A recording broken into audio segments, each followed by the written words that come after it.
बिस्मिल्लाहिर्रहमानिर्रहीम अस्सलाम वालेकुम। देखें, आज हमें पढ़ना है thin layer chromatography. Thin layer chromatography जो है वो एज इट पेपर क्रोमेटोग्राफी की तरह है, लेकिन यहाँ पे जो मेजर डिफरेंस है वो ये है, पेपर क्रोमेटोग्राफी के अंदर जो स्टेशनरी फेज था वो हमारे पास वाटर वेपर से, जबकि थिन लेयर क्रोमेटोग्राफी के अंदर जो स्टेशनरी फेज है ये सॉलिड मटेरियल है या silica gel coated on battery plate.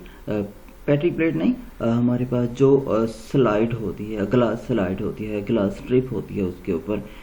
अब थिन लेयर क्रोमेटोग्राफी क्या है? लिक्विड क्रोमेटोग्राफी की एक टाइप है। इसमें वही मोबाइल फेज और स्टेशनरी फेज होता है। मोबाइल फेज इसमें क्या होगा? ऑर्गेनिक सॉल्वेंट होगा। ऑर्गेनिक सॉल्वेंट के साथ साथ इसमें पोलर सॉल्वेंट भी हो सकता है, वाटर मिक्स भी हो सकता है। और स्टेशनरी फेज हमेशा सॉलिड होगा, सिलिका जेल का होगा या किसी और पोरस मटेरियल का बना हुआ होगा। जो एनालिसिस है थिन लेयर क्रोमेटोग्राफी का वो हम रूम टेम्परेचर पे अंडर एटमॉस्फेरिक प्रेशर में परफॉर्म करते हैं as it for paper chromatography. सबसे पहले जो क्रोमेटोग्राफी पे काम किया माइकल ट्वीट्स था, जिसने सबसे पहले क्या किया 90s में पेपर क्रोमेटोग्राफी के कंसेप्ट को, क्रोमेटोग्राफी के कंसेप्ट को इंट्रोड्यूस कराया। अब जो हमारे पास थिन लेयर क्रोमेटोग्राफी की दो मेजर क्लासेस हैं, एक क्या है? नॉर्मल फेज है और दूसरी रिवर्स फेज है। नॉर्मल फेज क्रोमेटोग्राफी क्या है? Normal phase is the terminology used when the stationary phase is polar. अब देखें, स्टेशनरी फेज क्या होगा? पोलर कंपाउंड होगा जिसके ऊपर कोई ना कोई चार्ज ग्रुप मौजूद होगा। For example silica gel. And the mobile phase is an organic solvent. Mobile phase क्या होगा? ऑर्गेनिक सॉल्वेंट होगा, कोवलेंट कंपाउंड होगा जो नॉन पोलर होगा। और अ मिक्सचर ऑफ ऑर्गेनिक सॉल्वेंट्स क्या है? सिंगल ऑर्गेनिक सॉल्वेंट हो सकता है या मिक्सचर ऑफ ऑर्गेनिक सॉल्वेंट हो सकता है, which is less polar than the stationary phase. अब पोलैरिटी बेस पे देखना है। जो हमारे पास नॉर्मल फेज क्रोमेटोग्राफी के अंदर है, जो स्टेशनरी फेज है वो पोलर होगा, और जो हमारे पास मोबाइल फेज है वो भी पोलर हो सकता है, लेकिन वो क्या होगा? ऑर्गेनिक कंपाउंड होगा। हमेशा जो स्टेशनरी फेज है वो मोर पोलर होगा देन हमारे पास मोबाइल फेज। जबकि रिवर्स फेज जो क्रोमेटोग्राफी है, थिन लेयर क्रोमेटोग्राफी है, उसमें डिफरेंस ये है, जो स्टेशनरी फेज होगा वो किसी ना किसी ऑर्गेनिक सब्सटेंस के साथ बाउंडेड होगा वो भी क्या है? पोलर सब्सटेंस होगा, लेकिन किसी न किसी ऑर्गेनिक सब्सटेंस के साथ बाउंड होगा। As long chain aliphatic acid carbon 18 carbon वाला कोई भी यूनिट हो सकता है, या इससे बड़े कार्बन यूनिट के साथ क्या होगा? जो सिलिका होगा वो बाउंडेड होगा किसी ऑर्गेनिक कंपाउंड के साथ। Mobile phase is a mixture of water and organic solvent. हम normal phase chromatography, thin layer chromatography में हमने ये बात की थी, हमारे पास जो स्टेशनरी फेज है वो मोर पोलर होगा देन मोबाइल फेज। लेकिन यहाँ पे हम बात कर रहे हैं जो स्टेशनरी फेज है वो क्या होगा? किसी न किसी ऑर्गेनिक सब्सटेंस के साथ बाउंडेड होगा, लॉन्ग चेन कार्बन के साथ बाउंडेड होगा। जबकि जो मोबाइल फेज है वो मिक्सचर ऑफ वाटर और ऑर्गेनिक सॉल्वेंट को होगा, जो ज़्यादा पोलर होगा स्टेशनरी फेज की निस्बत। Normal phase thin layer chromatography के अंदर स्टेशनरी फेज मोर पोलर है, जबकि रिवर्स फेज के अंदर मोबाइल फेज मोर पोलर है। Thin layer chromatography.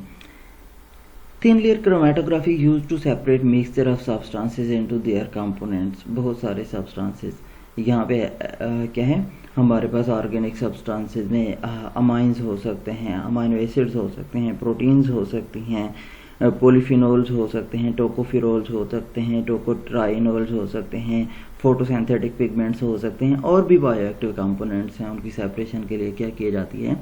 Thin layer chromatography use की जाती है।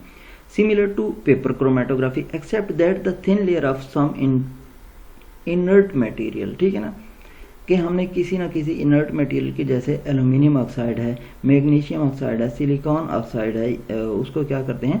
पेपर की जगह यूज करते हैं। A layer of any of these oxide is made from a slurry of powder in suitable inert solvent क्या किया जाता है, पहले इसकी स्लरी बनाई जाएगी।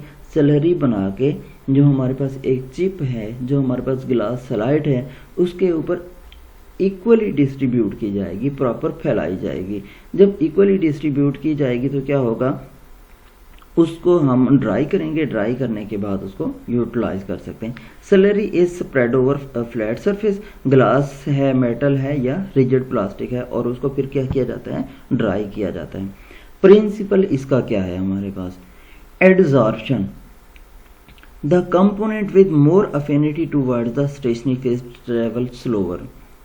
अब जो कंपोनेंट हम डिटेक्ट करने जा रहे हैं जिसकी क्या है अफिनिटी ज़्यादा होगी, मतलब कि अटैचमेंट ज़्यादा होगी स्टेशनरी फेज के साथ, तो वो क्या करेगा, ऊपर की जानिब आहिस्ता आहिस्ता मूव करेगा।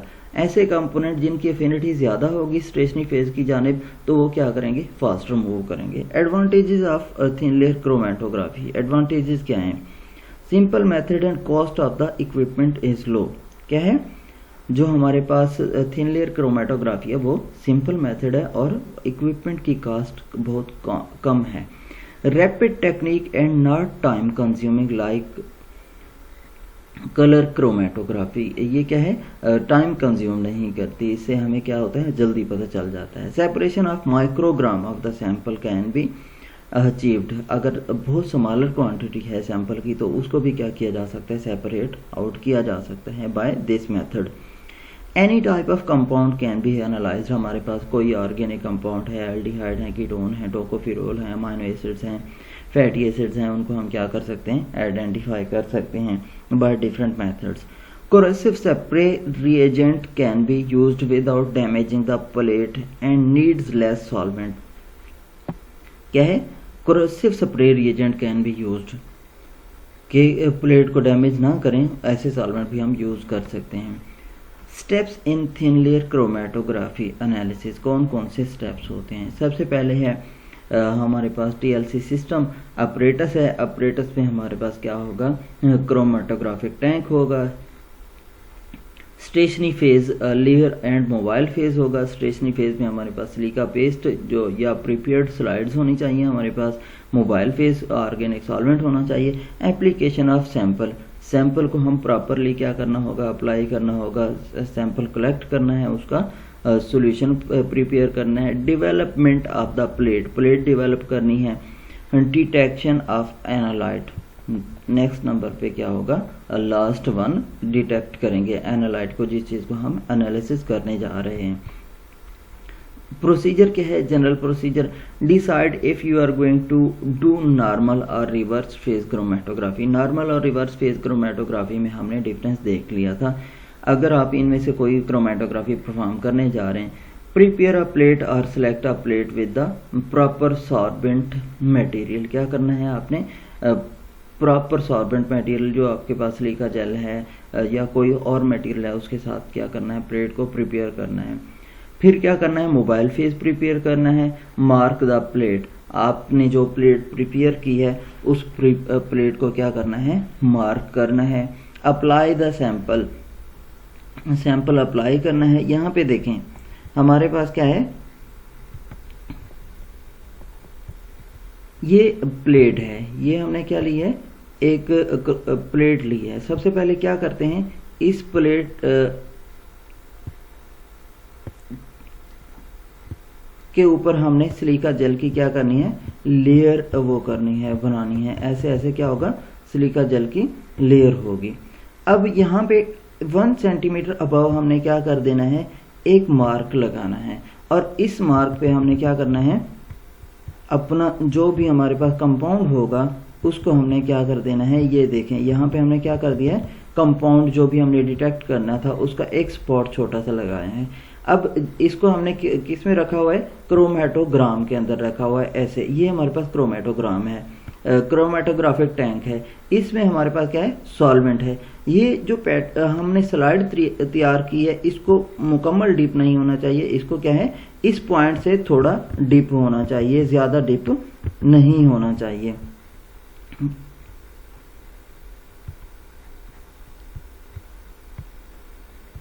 क्या है, ये हमारे पास जो है उसको इतना डिप नहीं होना चाहिए ज़्यादा, हमें क्या करना चाहिए, थोड़ा सा इतना सा डिप होना चाहिए ताकि जो हमारे पास ऑर्गेनिक सॉल्वेंट है वो ऊपर की जानिब क्या करे, मूव कर सके।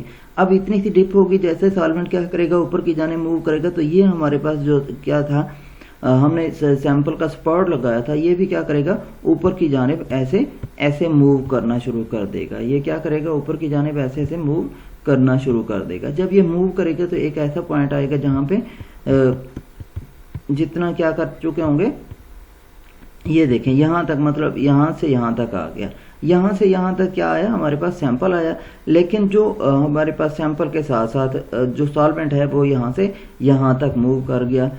तो ये इस तरीके से हम क्या कर सकते हैं, कैलकुलेट कर सकते हैं। पहले हमने क्या करना है, प्लेट बनानी है। प्लेट के ऊपर हमारे पास क्या होगा, सिलिका जेल है, वो हमने स्प्रेड की। स्प्रेड करने के बाद उसको ड्राई किया। ड्राई करने के बाद हमने उसको मार्क कर दिया 1 centimetre above the base point.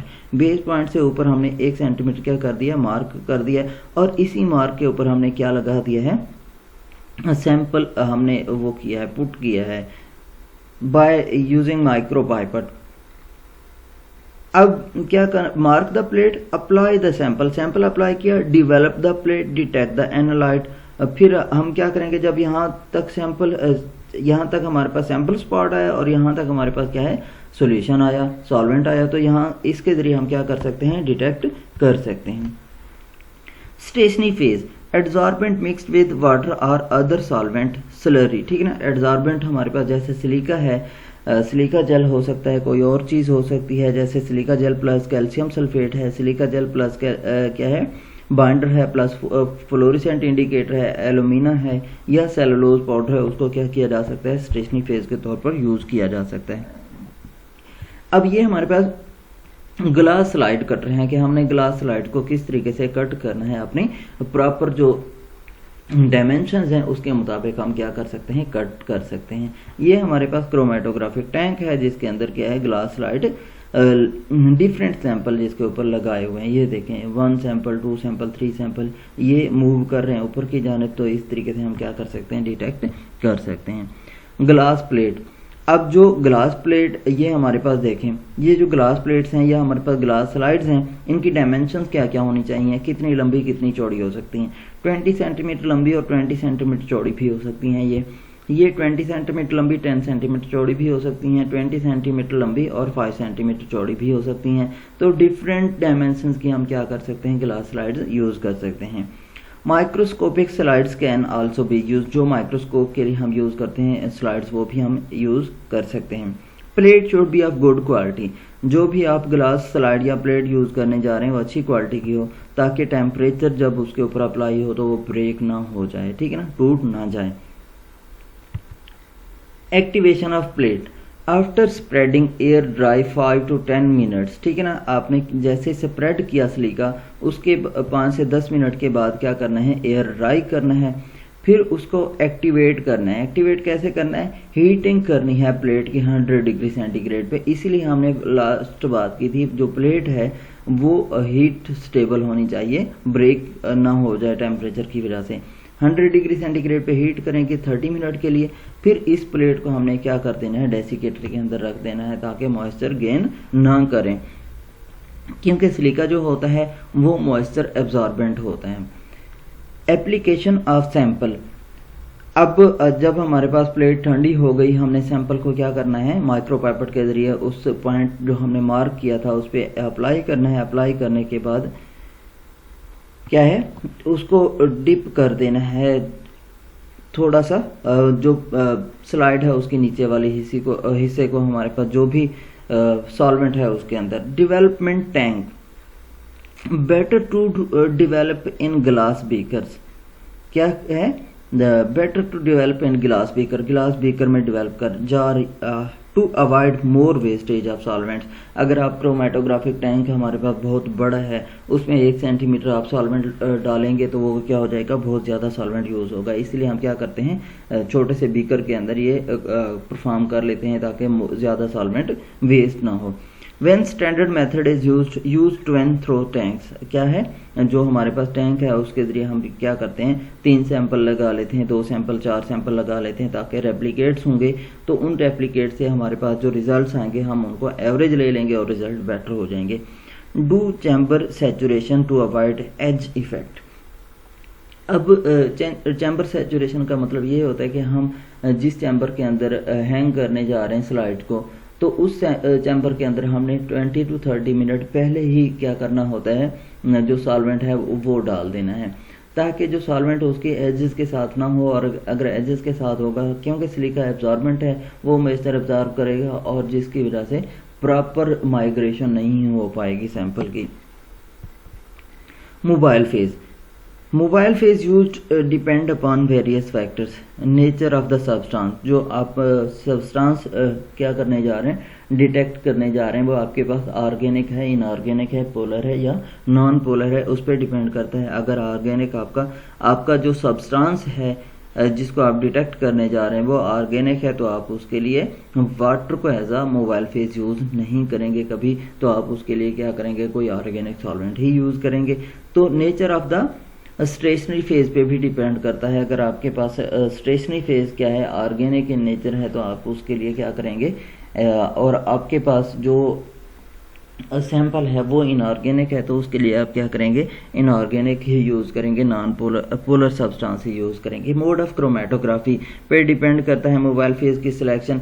Separation to be achieved पे डिपेंड करता है कि हमने सेपरेशन किस तरीके से अचीव करनी है। एनालिटिकल प्रिपरेटिव जैसे पैरिडीन है, पेट ईथर है, कार्बन टेट्राक्लोराइड है, एसीटोन है, वाटर है, ग्लिसरॉल है, एथनॉल है, बेंजीन है, ये डिफरेंट क्या हो सकते हैं, as a mobile phase use हो सकते हैं। अब जैसे मैं आपको पहले बता चुका था, यहाँ पे क्या है हमारे पास, ये क्रोमेटोग्राफिक टैंक है, इसके अंदर हमने क्या किया है, पेंसिल, ये हमारे पास ग्लास स्लाइड है जिसके ऊपर सिलिका जेल अप्लाई की हुई है। हमने 1 सेंटीमीटर अबव क्या किया है, एक पेंसिल की मदद से हल्का सा मार्क किया है, उसके ऊपर हमने ये ब्लैकिश सा स्पॉट जो है सैंपल लगाया और इस स्लाइड को क्या है रख दिया है। हमने ये ख्याल रखना होता है कि ये जो स्पॉट है ये 1 सेंटीमीटर अबव, मतलब कि 1/2 सेंटीमीटर अबव होना चाहिए जो हमारा सॉल्वेंट है उससे। अब यही सॉल्वेंट मूव करता गया और सैंपल ने मूव किया है। ये देखें यहाँ से स्पॉट नज़र आ रहे हैं, इन्हीं स्पॉट्स की मदद से हम क्या कर सकते हैं, रिजल्ट्स कैलकुलेट कर सकते हैं और इन स्पॉट्स को हम यूवी लाइट्स के अंदर देख सकते हैं, या डिफरेंट मेथड्स हैं इनके टेस्ट के लिए। अगर विजिबल नहीं होंगे तो उनके लिए डिफरेंट टेस्ट परफॉर्म किए जाते हैं। Development technique, 1 dimensional development, 2 dimensional development, horizontal development, multiple development. ये लास्ट लेक्चर में हमने डिस्कस किया था कि हमने किस तरीके से डेवलप करनी है। अब 1 डायमेंशनल डेवलपमेंट में क्या है कि हमारे पास ये एक स्लाइड है, तो इस स्लाइड में क्या है जो होगा, इस स्लाइड में सैंपल ने मूव करना है एट 1 डायमेंशन। क्या करना है, ये हमारे पास जो स्लाइड है इस स्लाइड में क्या करना है, सैंपल ने एट 1 डायमेंशन मूव करना है। हमने इसको मार्क किया, यहाँ पे मार्क करने के बाद ये सैंपल लगाया, सैंपल लगाने के बाद सैंपल क्या करेगा, 1 डायमेंशन में ऐसे मूव करेगा। और हमने क्या किया है, अब हमने 2 डायमेंशनल डेवलपमेंट करानी है, तो इसी स्लाइड को क्या है, एक दफ़ा तो हमने ऐसे करा लिया, नेक्स्ट टाइम हमने क्या कराना है, इसको ऐसे मूव करा लेना है। इस तरीके से जब मूव कराएंगे तो क्या होगा, ये पहले तो मूव किया इस जानिब, अब ये इस जानिब मूव करते हुए इस जानिब भी क्या करेगा, यहाँ तक जो सैंपल आ चुका था इधर भी मूव करेगा।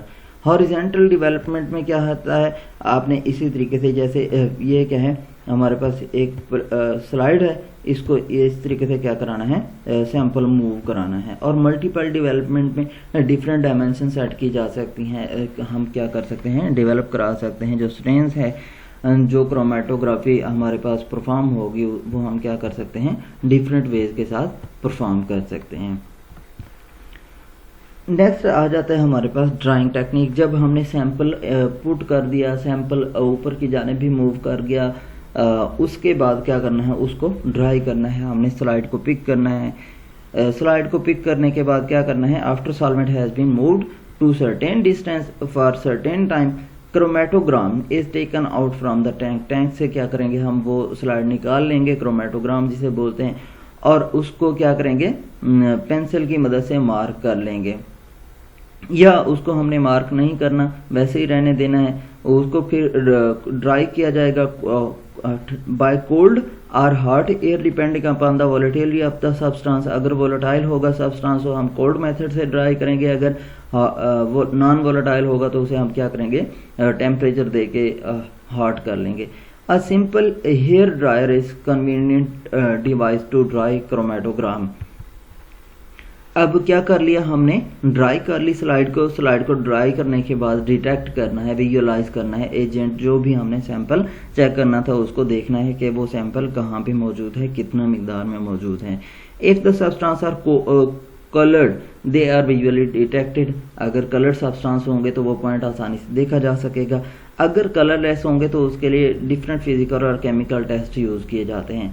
इसमें हमारे पास क्या है, non specific method, physical method में आयोडीन चैम्बर मेथड है, उसमें क्या है, विजुअलाइजेशन देना शुरू कर देता है। यूवी चैम्बर है, जहाँ फ्लोरेसेंट कंपाउंड होंगे तो वो क्या करेंगे, 254 to 365 नैनोमीटर पे वेवलेंथ पे क्या करेंगे, फ्लोरेसेंट शुरू कर देंगे और हमें पता चल जाएगा ये कंपाउंड का पॉइंट यहाँ पे मौजूद है।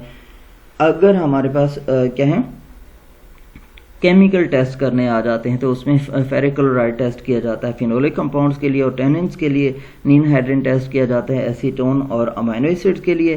जो ड्रैगन ड्रॉफ टेस्ट है वो अल्कलाइड्स के लिए किया जाता है।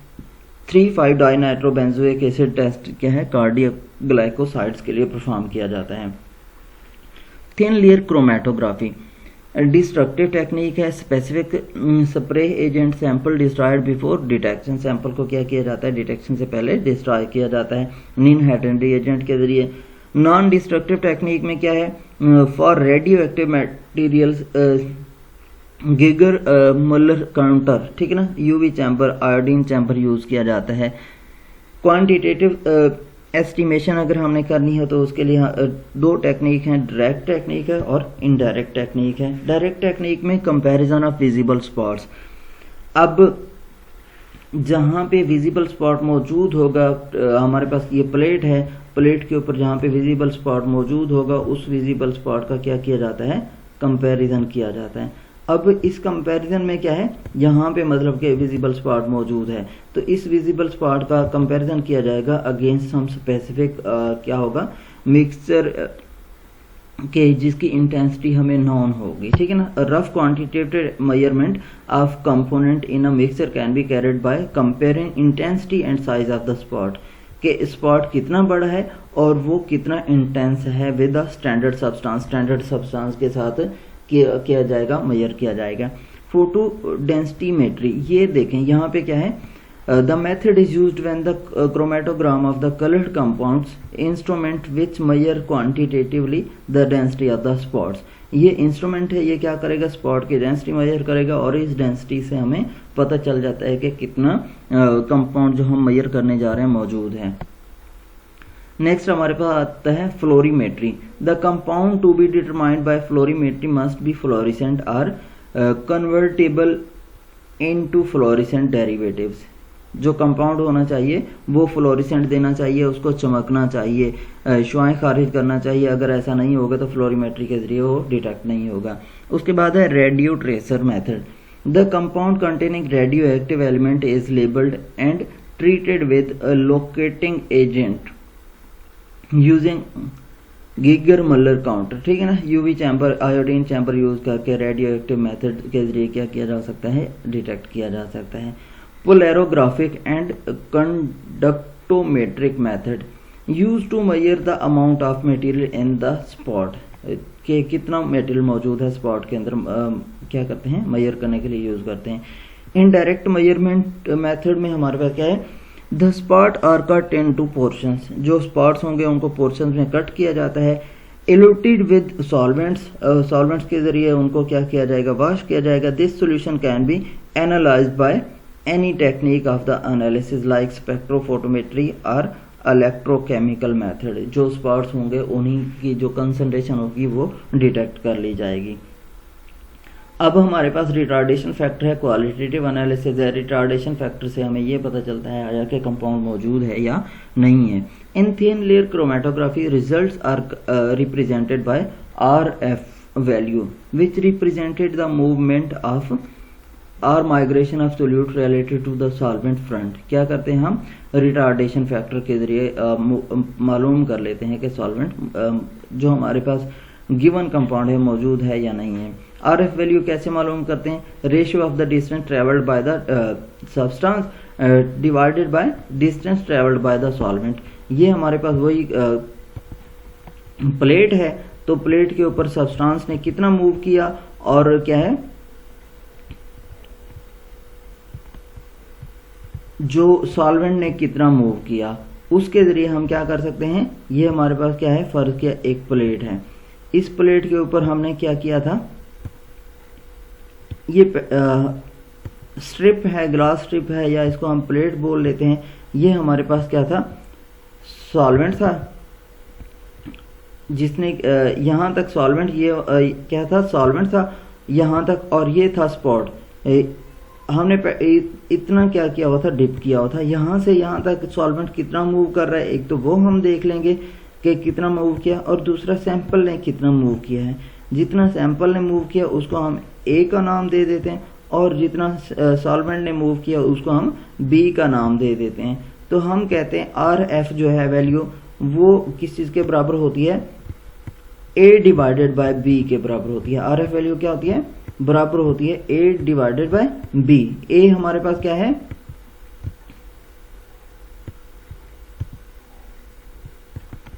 ए हमारे पास क्या है, ratio of the distance travelled by the substance. ये जो सब्सटेंस है उसने कितना डिस्टेंस ट्रेवल किया, distance travelled by the solvent B. ये हमारे पास सॉल्वेंट ने कितना डिस्टेंस ट्रेवल किया। तो इस फैक्टर के जरिए, RF फैक्टर के जरिए हमें पता चल जाता है, हम चार्ट के थ्रू कंपैरिजन कर लेते हैं। फैक्टर अफेक्टिंग RF वैल्यू, कौन कौन से फैक्टर अफेक्ट करते हैं? टेम्परेचर। अगर टेम्परेचर ज़्यादा होगा तो हमारे पास जो सब्सटेंस है जिसको हम डिटेक्ट करने जा रहे हैं, अगर वोलेटाइल है तो वो डिटेक्ट नहीं होगा और उसकी RF वैल्यू प्रॉपर नहीं आएगी। Purity of the solvent used, आपने जो सॉल्वेंट यूज़ कर रहे हैं उसकी प्योरिटी पे डिपेंड करता है। अगर वो प्योर नहीं होगा तो RF वैल्यू प्रॉपर नहीं आएगी। The quality of the paper adsorbent, यह हमारे पास जो स्टेशनरी फेज है उसकी क्वालिटी पे डिपेंड करता है कि अगर वो प्रॉपर नहीं होगा, प्रॉपर एडजॉर्बेंट नहीं होगा तो भी हमारे पास RF वैल्यू प्रॉपर नहीं आएगी। Chamber saturation techniques, method of drawing and development, अगर आपने ड्राइंग और डेवलपमेंट प्रॉपर नहीं की तो अगर जो भी क्या किया है, प्लेट प्रिपेयर की है, स्लाइड प्रिपेयर की है, उसके ऊपर अनइक्वल या अनइवन डिस्ट्रीब्यूशन है सिलिका जेल की, तो भी हमारे पास रिजल्ट्स प्रॉपर नहीं आएंगे। The distance travelled by the solute and solvent, उनके डिस्टेंस से भी अगर प्रॉपर नहीं आएंगे तो RF वैल्यू प्रॉपर नहीं आएगी, तो रिजल्ट्स हमारे पास ठीक नहीं आएंगे। Chemical reaction between the substances, अगर कोई ऐसा सॉल्वेंट और हमारे पास सोल्यूट है या सैंपल है जिसके दरमियान में केमिकल रिएक्शंस ऐसे होते हैं कि दोनों फेड अप हो जाते हैं, तो भी हमारे पास क्या होगा, रिजल्ट्स नहीं आएंगे। pH ऑफ द सोल्यूशन पे भी डिपेंड करता है। एप्लीकेशन हम कहाँ कहाँ पे अप्लाई करते हैं, कहाँ कहाँ पे थिन लेयर क्रोमेटोग्राफी परफॉर्म की जा सकती है, किस पर्पज़ के लिए? Purity of the sample, sample की प्योरिटी चेक करने के लिए। एग्जामिनेशन ऑफ रिएक्शन हो रहा है या नहीं हो रहा। आइडेंटिफिकेशन ऑफ कंपाउंड्स के लिए यूज़ करते हैं। बायोकेमिकल एनालिसिस के लिए लैब्स के अंदर, फार्मास्यूटिकल इंडस्ट्री के अंदर यूज़ किया जाता है। Separation of multi component pharmaceutical फार्मूलेशंस को क्या किया जाता है, यूज़ किया जाता है। Food industry and cosmetic industry के अंदर यूज़ किया जाता है। अब फूड इंडस्ट्री के अंदर मोस्ट ऑफ द जो हमारे पास फूड आइटम होता है वो बनी होती हैं डिफरेंट कंपोनेंट से। अब उनको सेपरेट आउट किया जाता है क्रोमेटोग्राफी के ज़रिए। आपके पास एक फूड है, आप उसकी पूरी की पूरी कंपोजिशन चेक कर सकते हैं कि उसके अंदर मिसाल के तौर पर आप किसी जगह पे गए, आपने खाना खाया, उस खाने को आप लेके आ गए कि इसके अंदर क्या क्या चीज़ है, तो आप सारी की सारी चीज़ें चेक कर सकते हैं by the use of thin layer chromatography. यहाँ तक कोई सवाल हो तो आप पूछ सकते हैं।